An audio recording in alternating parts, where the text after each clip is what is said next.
I'm back at Kuala Lumpur Airport today. I'm flying with KLM in business class to Jakarta, so it's a fifth freedom flight. Let's go and get checked in.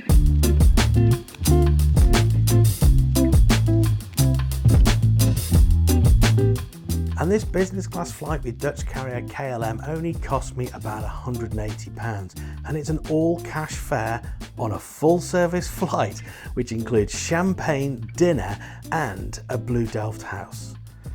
And there's another route you can book for an equally low price, so I'll tell you about how I booked this one, and I'll tell you how you can book that one too. Hi, and if we haven't met before, I'm Phil and I'm taking a grey gap year. That was a nice and quick check-in. Professional, polite, fast, everything you want from a check-in, really. I don't want to know your life story. I don't need to know everything about you. Just get me checked in. But do you know what? I really do like Kuala Lumpur Airport. Once you sort of pass the check-in desks that are behind me, you've got this sort of big expanse this side, which I really like. You know, I love the architecture as well.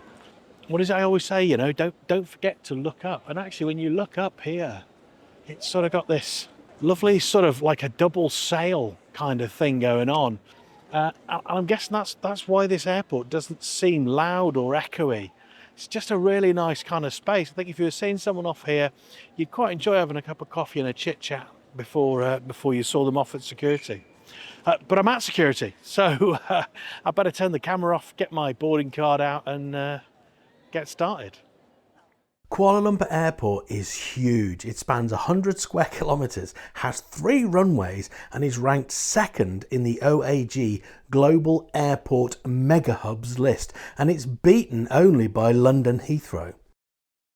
I'm flying from the Sea Gates today, which means I need to make my way to the hub and spoke satellite terminal, and this is the first time that I've done this because the other times that I've been here I was transiting, so being herded onto a bus was a bit of a shock. I thought it was just Heathrow that used old buses to transport their premium passengers. So I've got an hour, so I've probably got time to go into a couple of lounges. I've been in the Golden Lounge before, been in both sides of it. There's an Emerald and a Sapphire side, but I've never been to any of the Priority Pass lounges, but I can just see one over there, so I think I am actually going to dash over there and have a look and see what it's like. The Travel Club lounge was superb, and it may have even been the best paid lounge that I've ever been to. As you walk in, the dining area is to your right, and there's a small screened off area directly in front of you. Guess where I'm dumping my bags? That's an easy decision. There's nobody else in here. Then as you walk further down the lounge, there's more seating and a rather lovely bar. More on that later. And then another little space in here. Wowzers. What a fabulous lounge this is.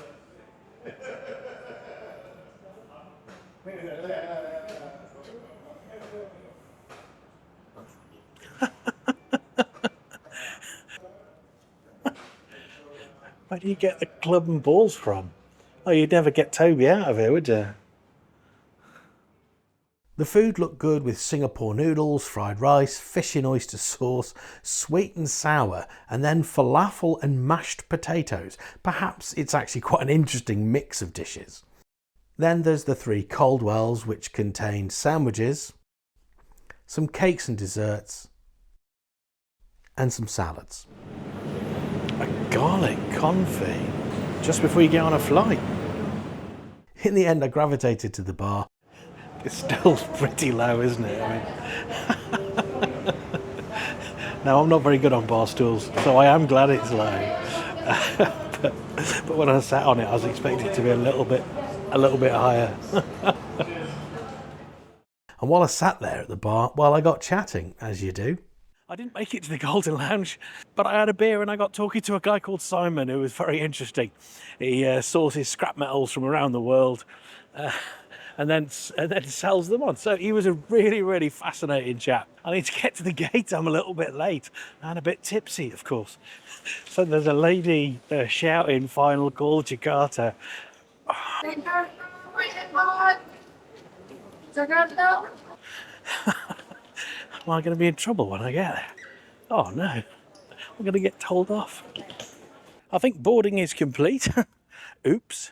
This definitely isn't a hashtag boarding, not boarding, final call scam, is it? This is This is your late, Brasso. And there was no one else waiting to board. I think I made this flight by the skin of my teeth. Just time for a pre-departure beverage before we pushed back. A glass of champagne. Don't mind if I do. We would like to explain the safety information on board your KLM flight through the fine art of Delft Blue. Please pay attention to every detail. And as we pushed back, the safety video played, and you know, I love this safety video. It might even be my favourite. Devices may be used at all times, when set to airplane mode and secured in your hand or pocket. And once we're in the air, I was brought a refreshing towel and the meal service began. Oh no, look at that. The tablecloth is laid upside down. Mum would not be happy. It's a bona fide disaster. But I can resolve this. There we go. No menu today, but I've just been served dinner and I had the option of beef or fish. So I went for the fish, red snapper, and a glass of Chardonnay. So I'm actually not able to tell you any more about it, other than it looks like we've got sort of a crumbly pie and a little salad, like a tropical pineapple-y kind of salad, and then the snapper itself. So let's get stuck in. So I'm going to treat the salad like it's a little starter. So it's predominantly pineapple, but then it's got cucumber, which I'm not a huge fan of. And even though I'm just not a cucumber fan, that actually really works. All right, let's give this snapper a go and see what it's like. Now that broccoli looks overcooked, which is a shame. I like broccoli, but it has to be crisp. That's no good. I don't know when this fish was loaded, but it wasn't Kuala Lumpur. It's quite meaty fish snapper, so it feels like it's been aboard a long time. The sauce is nice and it saves it. Got a funny feeling that fish has been aboard from Amsterdam. I don't know what kind of crumble this is. Looks like apple and blueberry. It's lacking in fruit. Actual crumble and pastry is very good. Let's get the camera there. We gotta get the camera to focus on that. That is the worst meal I've ever had on a flight. I don't think it's the best either. If we're making a league table, it would be bottom half. But this Chardonnay is going down rather nicely. So it was a poor food offering this time around, but there's still a lot of positives around the service. I mean, I just love these little blue dishes for dessert. I love the coffee mugs, the cut glass goblets for wine, and that measure of brandy, yes, superb. The Bog Standard. The toilet was about the size of a standard sized economy toilet. It was clean and tidy, had some fancy soaps and lotions, and a magnified cosmetics mirror. And all through the flight, KLM's branding is on point, and this carries on through into their toilets with Delft Blue houses painted on the wall. So I've got to rate this as being above just the bog standard. The cabin is in 1-to-1 configuration, 8 rows of business class, and everyone has aisle access. It's a lovely mix of KLM blue with the dark blue or black seats and finishes, but despite this, the cabin doesn't feel dark and dour. The seats are quite open, the same as in Cathay Pacific cabins, but everyone is pointing away from everyone else, so it does feel more private than perhaps it is. The centre pairs have no privacy screens, but are designed to create some privacy with the seats set back from each other. However, solo travellers will probably be happier in the window seats. The design is very similar to those Cathay Pacific A330 seats that I spent some time sitting in, but the pitch on these KLM seats just seems to be shorter. Certainly the footrest and the cubby are closer to the seat. I'm currently in my seat, and I'm 5'4", and that is my feet comfortably reaching footrest, and I am not at all stretching like I should. I'm just crouching down a little bit to show you my size 9s in this cubby, and it kind of catches on there, so you definitely want your shoes off.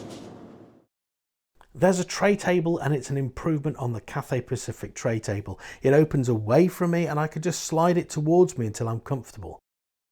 There's a little coat hook that I thought was rather cute. And the adjustable armrest is also a nice feature. The storage cubby needed persuading to open, but open it did. It just needed a precision tap. The cubby is a small bit of storage with a vanity mirror. And the only other bit of storage I've found is the magazine holder. And then around the corner from that, there's the USB and universal power sockets, kind of hidden away. There's also an over-the-shoulder adjustable light. It's an all-round, solid and well-maintained product. This seat also goes into lie flat mode. It was comfortable for me, but I'm 5'4" and I do worry about the total length for taller passengers. Now the internet claims this is 206 centimeters, which is 81 inches, which is 6'9". So if that's correct, you got to think that this is actually long enough, but I'm just really not sure it is as long as it claims. When I opened the in-flight entertainment screen, I was a little concerned about the quality, but the screen, well, it seemed fine to me. But there didn't seem to be too many choices. Maybe I was just looking in the wrong places, but I'd swipe a couple of times and I was at the end of that category. It was a short flight, so maybe that was the reason, and I would have found something that I'd have enjoyed in that list. It just didn't seem to be the same comprehensive selection that I've had on other business flights. The headphones were lightweight but okay, and they have a unique adapter. The headphone socket on my seat had taken a bit of a bash. Perhaps that had affected the sound quality somewhat. Underneath their socket there is what appears to be a headphone jack, so if you're picky I would just say bring your own headphones.